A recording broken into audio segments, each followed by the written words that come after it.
আসসালামু আলাইকুম। সংবাদে আপনাদের সবাইকে স্বাগত জানাচ্ছি। আমি ফিরোজ তোহা। শুরুতেই সংবাদ শিরোনাম। বাংলাদেশের সর্বশেষ গুরুত্বপূর্ণ আপডেট সংবাদ আপনাকে স্বাগত। শুরুতেই সংবাদ শিরোনাম, পরে বিস্তারিত। শুরুতেই জানাবো, সরকার উৎখাতের ষড়যন্ত্র। কলকাতায় ইফতার পার্টির নামে সক্রিয় হচ্ছে আওয়ামী লীগের নেতাকর্মীরা। পলাতক আওয়ামী লীগ নেতারা প্রস্তুত করছে অ্যাকশন প্ল্যান। এরপর জানাবো, রোহিঙ্গাদের জন্য $73 মিলিয়ন সহায়তা দিচ্ছে যুক্তরাষ্ট্র। যুক্তরাষ্ট্র রোহিঙ্গা শরণার্থীদের জন্য $73 মিলিয়ন নতুন সহায়তা প্রদান করছে। এই সহায়তা রোহিঙ্গা শরণার্থী ও তাদের আশ্রয়কেন্দ্রে থাকা মানুষের জন্য খাদ্য, পানীয় জল, স্বাস্থ্যসেবা, শিক্ষা ও নিরাপত্তা নিশ্চিত করার উদ্দেশ্যে ব্যবহৃত হবে। এদিকে $20 বিলিয়ন ছাড়ালো রিজার্ভের পরিমাণ। প্রবাসী আয় বৃদ্ধির ফলে দেশের বৈদেশিক মুদ্রা রিজার্ভের পরিমাণও বৃদ্ধি পেয়েছে। বাংলাদেশ ব্যাংকের তথ্য অনুযায়ী সর্বশেষ হিসাব অনুযায়ী বাংলাদেশের মোট রিজার্ভের গ্রস রিজার্ভ দাঁড়িয়েছে $25.44 বিলিয়ন। তবে আন্তর্জাতিক মুদ্রা তহবিল IMF এর হিসাব পদ্ধতি BP6 অনুযায়ী রিজার্ভের পরিমাণ $20.29 বিলিয়ন। এবারে জানাবো, বকশীগঞ্জ বৈষম্যবিরোধী ছাত্র আন্দোলনের আহ্বায়ক ও সদস্য সচিবের পদত্যাগ। বৈষম্যবিরোধী ছাত্র আন্দোলন বকশীগঞ্জ উপজেলা শাখার আহ্বায়ক সুলতানুস সালেহীন ও সদস্য সচিব জিশানুর রহমান জিশান পদত্যাগ করেছেন। বৃহস্পতিবার 27 মার্চ সকালে সাংবাদিকদের কাছে তারা এই সিদ্ধান্তের কথা নিশ্চিত করেন। এদিকে আওয়ামী লীগ জাপা ফ্যাসিবাদী শক্তি, তারা ইনক্লুসিভ নির্বাচনের উপাদান হতে পারে না। জাতীয় নাগরিক পার্টি এনসিপির সদস্য সচিব আক্তার হোসেন বলেছেন, আওয়ামী লীগ ও জাতীয় পার্টি ফ্যাসিবাদী শক্তি, তারা কোনোভাবেই নির্বাচনের দাঁড়াতে পারবে না। বৃহস্পতিবার রংপুরে মহিগঞ্জ এক অনুষ্ঠানে সব কথা বলেন তিনি। এবং সর্বশেষ জানাবো, জম্মু ও কাশ্মীরে বন্দুকযুদ্ধে 3 ভারতীয় পুলিশ সহ নিহত 5। ভারত নিয়ন্ত্রিত জম্মু ও কাশ্মীরের কাথুয়া জেলায় সন্ত্রাসীদের সঙ্গে বন্দুকযুদ্ধে 3 জন পুলিশ ও 2 সন্ত্রাসী সহ মোট 5 জন নিহত হয়েছে। একটি সূত্র বৃহস্পতিবার 27 মার্চ এই তথ্য জানিয়েছে। আর শুক্রবার ওই এলাকায় আরও 3 থেকে 4 জন সন্ত্রাসী লুকিয়ে রয়েছে বলে জানিয়েছে সূত্র। খবর NDTVর। প্রিয় দর্শক, এতক্ষণ শুনছিলেন সংবাদ শিরোনাম, এবারে বিস্তারিত। তবে তার আগে বন্ধুরা, অনুরোধ থাকবে সংবাদটিতে একটি লাইক দিন। এই চ্যানেলে আপনি নতুন হয়ে থাকলে আমাদের সংবাদটি দেখতে দেখতে চ্যানেলটি সাবস্ক্রাইব করে রাখুন। কমেন্ট করে বন্ধুরা আপনার মূল্যবান মতামত জানিয়ে দিন আপনি বিশ্বের কোন দেশ থেকে বা বাংলাদেশের কোন স্থান থেকে আমাদের সংবাদটি দেখছেন এবং শুনছেন। এবারে বিস্তারিত। কলকাতা ইফতার পার্টির নামে সক্রিয় হচ্ছে কোর গ্রুপ। সরকারকে উৎখাতে ষড়যন্ত্র। পলাতক আওয়ামী লীগ নেতারা প্রস্তুত করছে অ্যাকশন প্ল্যান। খোলস ছেড়ে ধীরে ধীরে গর্ত থেকে বেরিয়ে আসতে শুরু করেছে ক্ষমতাচ্যুত আওয়ামী লীগের পলাতক নেতারা। বিশেষ করে ভারত সহ বিশ্বের বিভিন্ন দেশে আশ্রয় নেয় দলটির সাবেক মন্ত্রী, সংসদ সদস্য, শীর্ষ নেতাদের অনেকেই ইফতার পার্টির নামে নেয়া ষড়যন্ত্রে নেমে উঠেছে মূলত বাংলাদেশের ভেতরে অস্থিতিশীল পরিস্থিতি তৈরি করতে। ডক্টর মোহাম্মদ ইউনূসের সরকারকে উৎখাত করতেই তাদের প্রধান লক্ষ্য। আওয়ামী ঘনিষ্ঠ দেশি বিদেশি চক্র এ এজেন্ডা বাস্তবায়নে এখন পুরোমাত্রায় সক্রিয়ের জন্য কলকাতা, আগরতলা, মেঘালয় ও দিল্লির মাটিকে নির্বিঘ্নে ব্যবহারের সুযোগও পাচ্ছেন পলাতক আওয়ামী লীগের নেতারা। ষড়যন্ত্র সফল করতে কোর গ্রুপ তৈরি করে ঘন ঘন বৈঠকে বসছেন তারা। মধ্য রমজান থেকে শুরু করে এখন পর্যন্ত অন্তত 5 দফা বৈঠকে মিলিত হবার খবর মিলেছে। এদিকে ভারত ছাড়াও যুক্তরাষ্ট্র, যুক্তরাজ্য, London, Canada, Belgium, Australia, Dubai, Thailand, Malaysia, Singapore সহ বিশ্বের বিভিন্ন দেশ থেকে পালিয়ে থাকা আওয়ামী লীগের নেতারাও ডক্টর মোহাম্মদ ইউনূসকে হঠাতে একাট্টা। কিভাবে বিদেশে বসে দেশের জন্য নানারকম অঘটন ঘটিয়ে সাধারণ মানুষকে সরকারের বিরুদ্ধে খেপিয়ে তোলা যায়, সেই পরিকল্পনা চূড়ান্ত করা হচ্ছে। সর্বশেষ ষড়যন্ত্রে উত্তপ্ত কড়াই ঘি ঢালার অবস্থা তৈরি করেছে ডক্টর মোহাম্মদ ইউনূসের বর্তমান চীন সফরকে কেন্দ্র করে। এ সফরে সবচেয়ে বেশি ক্রুদ্ধ ভারত, কেননা ঢাকা যদি এই মুহূর্তে ভূরাজনৈতিকভাবে স্বার্থ সুরক্ষায় প্রশ্নে চীনের কবজায় চলে যায় তাহলে ডক্টর ইউনূস সরকারকে বেকায়দায় ফেলতে বেশ বেগ পেতে হবে। নির্ভরযোগ্য একাধিক সূত্র থেকে যুগান্তরকে সব তথ্য নিশ্চিত করা হয়েছে।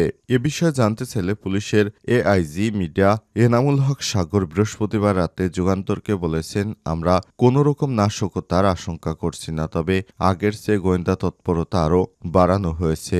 যে কোনো পরিস্থিতি মোকাবেলা করতে সক্ষম জনগণকে সঙ্গে নিয়ে আমরা ষড়যন্ত্র উৎখাত করে ফেলব। রোহিঙ্গাদের জন্য $৭৩ মিলিয়ন সহায়তা দিচ্ছে যুক্তরাষ্ট্র। যুক্তরাষ্ট্র রোহিঙ্গা শরণার্থী শিবিরের জন্য $৭৩ মিলিয়ন নতুন সহায়তা প্রদান করছে। এই সহায়তা রোহিঙ্গা শরণার্থী ও তাদের আশ্রয় কেন্দ্রে থাকা মানুষের জন্য জরুরি খাদ্য, পানীয় জল, স্বাস্থ্যসেবা, শিক্ষা এবং নিরাপত্তা নিশ্চিত করার উদ্দেশ্যে ব্যবহৃত হবে। এই সহায়তার প্যাকেজটি মূলত মিয়ানমার থেকে পালিয়ে আসা বাংলাদেশে আশ্রয় নেওয়া রোহিঙ্গাদের জন্য এবং আন্তর্জাতিক দাতব্য সংস্থা যেমন জাতিসংঘ ও অন্যান্য সহায়তা সংস্থাগুলোর মাধ্যমে বিতরণ করা হবে। যুক্তরাষ্ট্রের সহায়তার এই উদ্যোগে রোহিঙ্গা জনগণের জন্য মানবিক সহায়তার একটি বড় অংশ হিসেবে কাজ করবে। এই সহায়তার মাধ্যমে রোহিঙ্গা শরণার্থীদের জীবনমাত্রার মান উন্নত করার পাশাপাশি তাদের মৌলিক চাহিদা পূরণের জন্য প্রয়োজনীয় উপকরণ সরবরাহ করা হবে। বৃহস্পতিবার ২৭ মার্চ মার্কিন যুক্তরাষ্ট্র জানিয়েছে তারা ডব্লিউএফপি এর মাধ্যমে রোহিঙ্গা শরণার্থীদের জন্য $৭৩ মিলিয়ন নতুন আর্থিক সহায়তা প্রদান করবে। বাংলাদেশের প্রতিবেশী মিয়ানমারের সামরিক অভিযানের মুখে পালিয়ে আসা ১০ লাখের বেশি রোহিঙ্গাকে কক্সবাজার জেলার শিবিরে আশ্রয় দিচ্ছে। গত বছর মিয়ানমার থেকে প্রায় ৭০,০০০ রোহিঙ্গা বাংলাদেশে পালিয়ে আসে। শরণার্থী শিবিরগুলো তত্ত্বাবধানকারী বাংলাদেশ শরণার্থী ত্রাণ ও প্রত্যাবাসন কমিশনের কার্যালয় জানিয়েছে, খাদ্য রেশন ও শরণার্থীদের মধ্যে খাদ্য নিরাপত্তা এবং পুষ্টি বজায় রাখতে সহায়তা করবে। এক বিবৃতিতে কার্যালয় বলছে, আমরা আন্তর্জাতিক সম্প্রদায়কে প্রয়োজনীয় তহবিল সরবরাহের জন্য এগিয়ে আসার আহ্বান জানাচ্ছি, যাতে এই জীবন রক্ষাকারী কর্মসূচিগুলো দীর্ঘমেয়াদে টিকে রাখা যায়। $২০ বিলিয়ন ছাড়ালো রিজার্ভের পরিমাণ। প্রবাসী আয় বৃদ্ধির ফলে দেশে বৈদেশিক মুদ্রা রিজার্ভের পরিমাণ বৃদ্ধি পেয়েছে। বাংলাদেশ ব্যাংকের তথ্য অনুযায়ী সর্বশেষ হিসাব অনুসারে দেশের মোট বৈদেশিক মুদ্রা গ্রস রিজার্ভ দাঁড়িয়েছে $২৫.৪৪ বিলিয়ন মার্কিন ডলার। তবে আন্তর্জাতিক মুদ্রা তহবিল আইএমএফ এর হিসাব পদ্ধতি BPM-6 অনুযায়ী নিট রিজার্ভের পরিমাণ $২০.২৯ বিলিয়ন। বৃহস্পতিবার ২৭ মার্চ বাংলাদেশ ব্যাংকের মুখপাত্র নির্বাহী পরিচালক আরিফ হোসেন খান জানান, চলতি মার্চ মাসের প্রথম ২৬ দিনে দেশে ২৯৪,৫০,০০,০০০ মার্কিন ডলার রেমিটেন্স এসছে। এটি দেশের ইতিহাসে এক মাসে সর্বোচ্চ রেমিটেন্স প্রবাহ। এর আগে ৯ মার্চ বাংলাদেশ ব্যাংক জানায় যে এশিয়ান ক্লিয়ারিং ইউনিয়ন বা আকু জানুয়ারি ও ফেব্রুয়ারিতে আমদানি বিল বাবদ $১.৭৫ বিলিয়ন পরিশোধ করা হয়েছে। তখন নিট রিজার্ভ কমে $১৯.৭৫ বিলিয়ন নিচে নেমে আসে।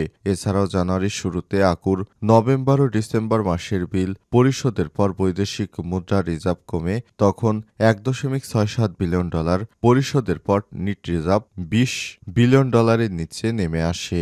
বাংলাদেশ ব্যাংক জানিয়েছে, নিট রিজার্ভ আইএমএফ এর BPM-6 হিসাব পদ্ধতি অনুসারে গণনা করা হয়। মোট রিজার্ভ থেকে স্বল্পমেয়াদী দায় বাদ দিলে প্রকৃত নিট রিজার্ভ নির্ধারণ করা হয়। বিশ্ববাজারে ডলার সংকট এবং আমদানি ব্যয়ের চাপের মধ্যেও রেমিটেন্স প্রবাহ বৃদ্ধি দেশের বৈদেশিক মুদ্রা রিজার্ভ অবস্থাকে স্বস্তি দিয়েছে বলে মনে করছেন অর্থনীতিবিদরা।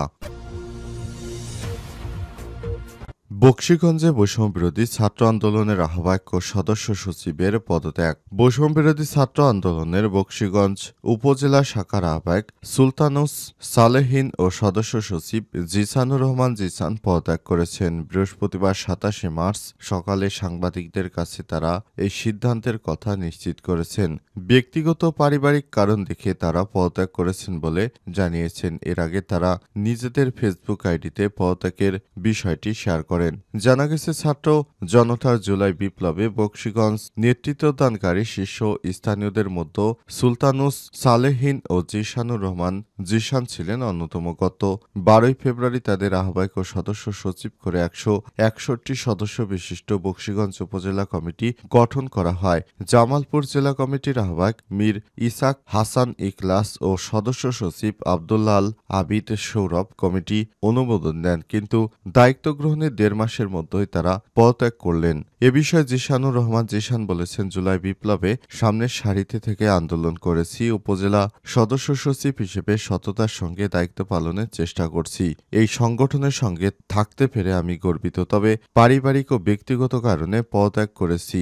সংগঠনের সকলের প্রতি কৃতজ্ঞতা প্রকাশ করছে এবং সফলতা কামনা করছি।